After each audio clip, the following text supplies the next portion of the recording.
En la clase pasada veíamos cómo de la reunión de Davos surgió la constatación de que había dos vías distintas para solventar la crisis.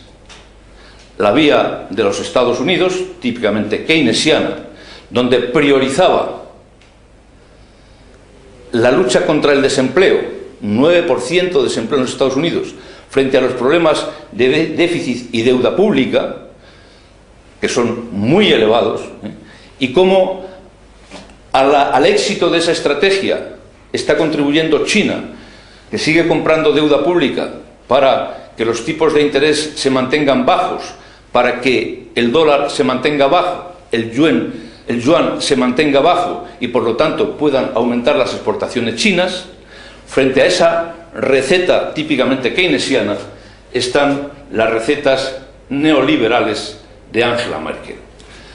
Porque realmente lo que plantea Angela Merkel, si volvemos otra vez a la fórmula clásica del modelo keynesiano, es que la prioridad debe estar en toda Europa vinculada a la resolución de los problemas de déficit público y de deuda pública. ¿Por qué? Porque realmente Angela Merkel no tiene problemas de desempleo. El nivel de desempleo en Alemania es del 6,6%. Por lo tanto, ¿cómo le va a dar prioridad Angela Merkel al desempleo frente al problema de la deuda y el déficit público? Fijaos que luchar contra el desempleo y contra el déficit público y la deuda pública no son compatibles. Para luchar contra el desempleo ya sabemos subir la demanda global, bajar los impuestos para fomentar el consumo, bajar los tipos de interés para fomentar la inversión, aumentar el gasto público y una política exterior basada en un tipo de cambio prácticamente pues a la baja.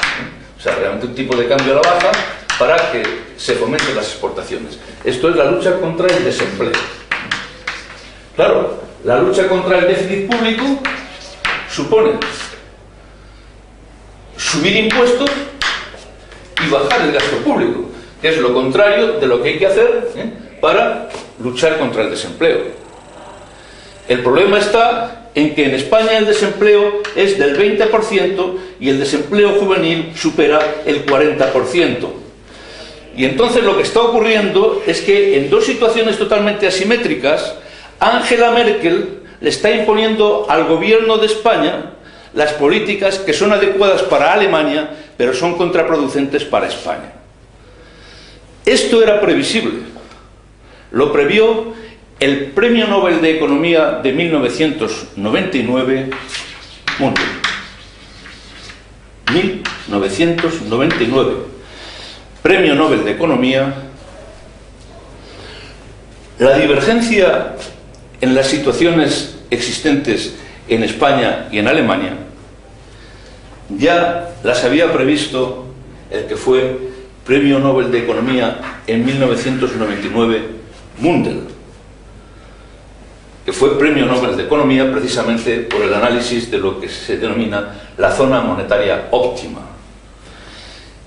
Y lo que él planteaba en su teoría es que cuando se plantea una situación de moneda única como el euro, inevitablemente, al tratarse de economías de estructura muy diferente, como pueden ser la alemana y la española, acaban produciéndose shock asimétricos. Es decir, no todas las economías de todos los países de la Unión Europea en la zona euro van a crecer de la misma manera y van a tener el mismo tipo de problemas. Entonces, Mundell planteaba que para que exista una zona monetaria óptima se tienen que cumplir básicamente dos condiciones. Una, la convergencia de las magnitudes macroeconómicas, y otra, una libertad de movimiento de todos los factores productivos, sobre todo del factor trabajo y del factor capital. Lo que ocurre es que cuando se decide la creación del euro, se cumple uno de los requisitos de Mundell sobre la zona monetaria óptima, que es la convergencia de las magnitudes macroeconómicas a través de los acuerdos de Maastricht, que exigían que los países que fueran a integrarse en el euro tenían que tener una inflación muy parecida, unos tipos de interés similares, una deuda pública muy parecida y un déficit público también muy parecido. La deuda pública siempre tenía que ser menor del 60% del PIB, el déficit público menor del 3% del PIB. Y esto lo cumplían todos los países de la zona euro, porque si no, no hubieran entrado en el euro. El problema surge con la libertad de movimiento de los factores productivos, porque existe libertad de movimiento de capitales, pero el problema radica fundamentalmente en los derivados de la movilidad del trabajo. Bueno, pues esto es lo que se está planteando ahora en Europa, con esa oferta tan generosa de nuestra querida Angela Merkel a los estudiantes y universitarios españoles. El que realmente, si de hecho hay un 40% de desempleo juvenil, pues no hay problema, o sea, porque realmente todos, basta con que emigremos a Alemania. El problema radica en que existen barreras en Europa, que son barreras culturales, barreras idiomáticas, barreras de reconocimiento mutuo de títulos, a los que se está dando respuesta con una cierta lentitud. Evidentemente Europa va avanzando en este sentido. El programa Erasmus en las universidades tiene que ver con la generalización de una zona monetaria óptima donde haya libertad de movimiento de los trabajadores, sobre todo de los trabajadores muy cualificados. Y también el programa actual de Bolonia en las universidades tiene que ver con la creación de la zona monetaria óptima en Europa para el reconocimiento mutuo de los títulos universitarios y que pueda haber movilidad de todos los universitarios en Europa. Pero eso resuelve una parte del problema, que es el problema de los universitarios, y de manera deficiente, porque ahora pues lo que está ocurriendo es que, claro, ante esta situación tan dramática en España, todos a Alemania, y el Instituto Goethe en Madrid está bloqueado por demandas de universitarios españoles tratando de aprender alemán. Claro, es una situación absolutamente artificial y es un parche que no resuelve el problema gravísimo de un 20% de desempleo en España y de un 40% de desempleo juvenil. Y realmente el problema está en que desde el momento en que nuestra querida Angela Merkel está imponiendo la política económica que le interesa a Alemania, a España, haciendo que subamos los impuestos y bajemos el gasto público, pues realmente lo que estamos haciendo es alimentar el desempleo en España. Es decir, no hay manera de salir de este círculo vicioso mientras que realmente nos encontremos en una situación en la que los objetivos de política económica de España, con un 20% de desempleo, sean dictados por la política económica alemana, que tiene un 6,6% de desempleo. La cuestión está en que, si nos vamos al origen de lo que está ocurriendo, es decir, por qué, de hecho, Angela Merkel está imponiendo a España la política económica que le interesa a Alemania, pues hay que retrotraerse al hecho de que los bancos españoles solicitaron una gran cantidad de créditos a los bancos alemanes, están muy endeudados con los bancos alemanes, y por lo tanto, en esa secuencia que decíamos el otro día, de que los bancos, en este caso españoles, prestan a los promotores inmobiliarios para que construyan casas y prestan a las familias para que realmente compren las casas que construyen los promotores inmobiliarios y además se endeudan con otros bancos, pues realmente esta deuda con estos bancos son precisamente y fundamentalmente alemanes. Lo que le interesa es el saneamiento del sistema financiero de España, y por eso, una semana antes de que venga Angela Merkel, el señor Zapatero plantea la reforma de las cajas de ahorros, para que Angela Merkel, en el examen que hace a España de la política económica que le interesa a Alemania, resuelva el problema de Alemania, que es el problema de sus bancos. Y en estas circunstancias, ¿qué hacer? Pues quedan pocas opciones, porque el tema es que también España esta situación se la ha ganado a pulso. De hecho, fijaos que en el año 2007 España tenía un superávit público de más del 1%.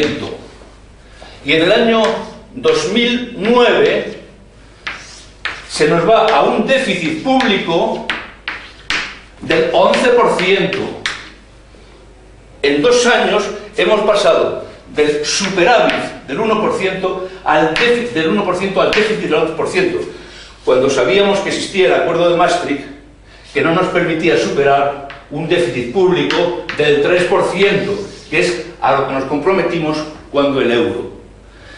Como el 2010 llevaba la misma tendencia que el año 2009 y nos íbamos a un déficit público también del entorno del 10%, se produce en abril la intervención de Sarkozy, de Angela Merkel y de Obama, que piden al presidente Zapatero que lleve el déficit público que estaba previsto en torno al 11%, 10-11%, hasta el 6%.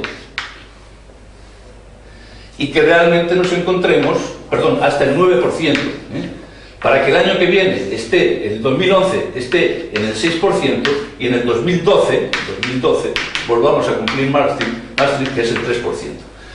Es decir, la intervención de Obama, Sarkozy y Angela Merkel se produce ante la constatación de un tremendo despilfarro del gasto público, que hace que pasemos de un superávit del 1% a un déficit del 11%.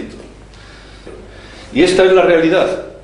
Y de esta realidad es muy difícil salir, porque por un lado estamos sometidos a la presión del saneamiento financiero por parte de Angela Merkel, a la presión de los mercados internacionales en relación con la deuda y el déficit, y mientras tanto el paro creciendo descontroladamente. En una próxima sesión hablaremos de posibles soluciones. Tras lo expuesto anteriormente y como epílogo de esta exposición, me voy a permitir leer un fragmento pequeño de una entrevista realizada recientemente al Premio Nobel de Economía Eric Maskin y que fue publicada en el diario El País el día 14 de noviembre del 2010. El Premio Nobel de Economía Eric Maskin dice lo siguiente. Pregunta: Europa apuesta por la austeridad y Estados Unidos sigue inyectando estímulos económicos. ¿Quién está en lo cierto?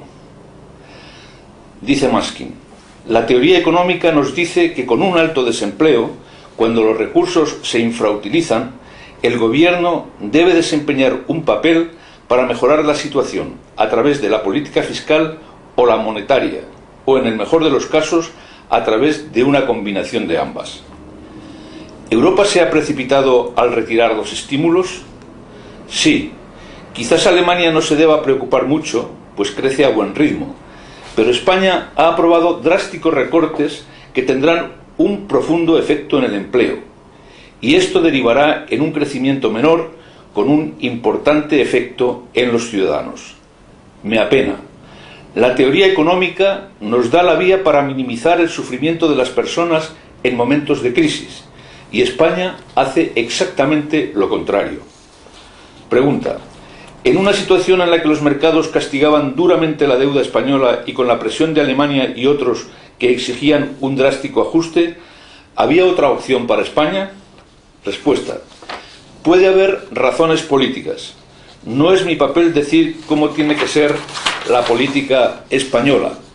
Digo lo que nos enseña la teoría económica, y es que en tiempo de alto desempleo y bajo crecimiento no es una buena idea recortar gastos. Hay que hacer lo contrario. A lo mejor no había otra salida política, pero ya no se trata de una elección económica. ¿El ajuste aboca a España a bajo crecimiento y alto paro? hay un elevado riesgo de que eso ocurra. Y por último, ¿y considera a Alemania la responsable?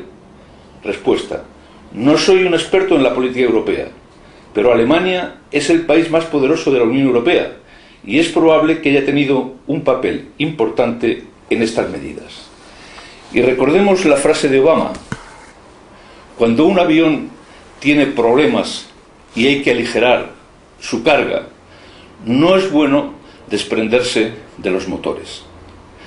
De todas maneras, aunque se pueda discrepar de la política macroeconómica que nos propone Angela Merkel, hay que reconocerle que en su recientemente formulado pacto de competitividad que se va a discutir en la Unión Europea, hay un punto extraordinariamente importante, para mí el más importante de dicho pacto de competitividad. Nos referimos al que hace referencia a la flexibilidad de los salarios. Angela Merkel propone que los salarios se vinculen a la productividad y no a la inflación.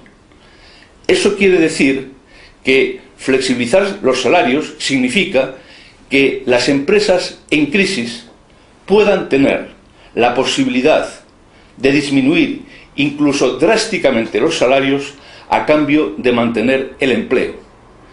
Ese es el modelo que ha adoptado Alemania para mantener empleo y competitividad en sus empresas, y por eso ha atravesado la crisis con un solamente 6% de desempleo y aumentando considerablemente sus exportaciones.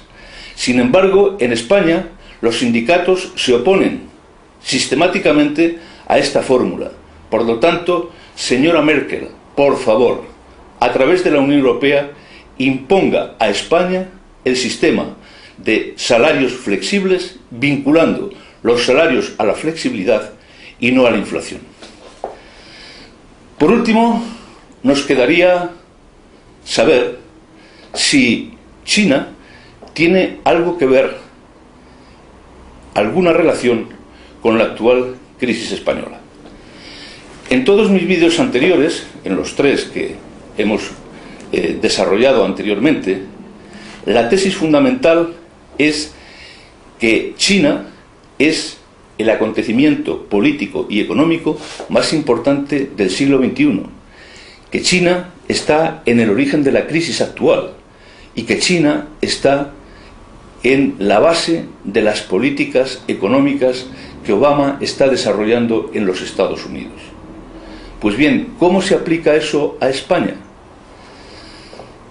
Pues en España basta dar un paseo por las principales calles de nuestras ciudades o visitar algunos de los polígonos industriales más importantes de nuestro país para darse cuenta que lo que está haciendo China en España es aplicar implacablemente su modelo parasitario de expansión económica. Repito, modelo parasitario chino de expansión económica. ¿Y en qué consiste dicho modelo? Bueno, nunca me ha sido tan fácil a lo largo de mi historia como profesor de economía en describir un modelo como el modelo parasitario chino de expansión económica. Se va a entender muy fácilmente y sin necesidad de pizarra. Los chinos crean empresas chinas que emplean chinos para vender productos chinos fabricados por chinos en China. Ese es el primer elemento del modelo.